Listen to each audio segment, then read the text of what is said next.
Yeah, a real quick statement first. I always hear things that people say, and I like to go directly to that person to find out, because I don't believe gossip.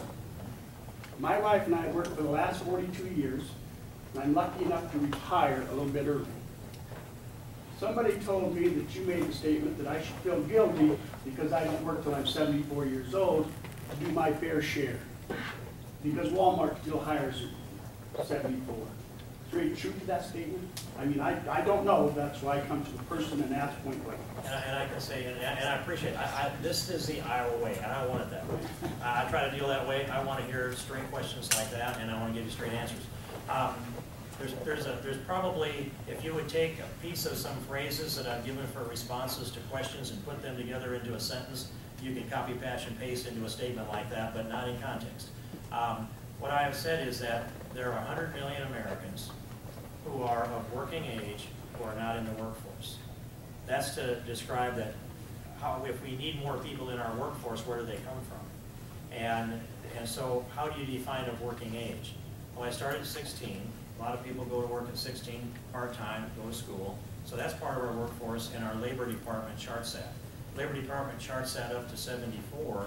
The reason they do is because we pay unemployment at 74. So that's the age group that I use to come with the total. And you have to take the Labor Department's numbers within those age groups and then add to that the unemployed, those who are formally meet the definition of unemployed.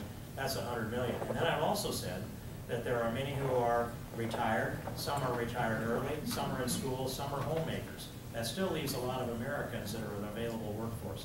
And then, so that's that statement within a context.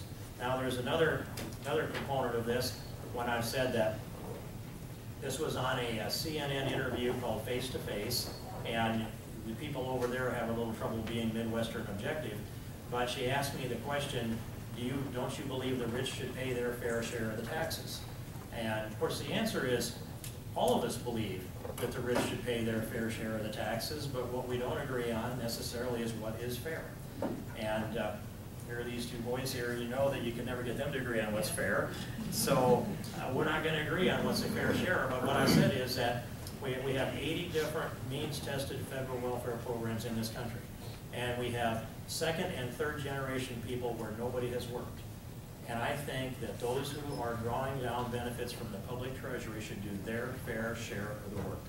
And that's, I don't think you'd object to that you have people lined up for this whole series of healthy, able-bodied people that feel no guilt about drawing the sweat from someone else's brow, the benefits of the sweat of someone else's brow. And it's time we talked about it. If we're going to insist that the rich pay their fair share of the taxes, and I do, we need to also talk about insisting that those who are able do their fair share of the work.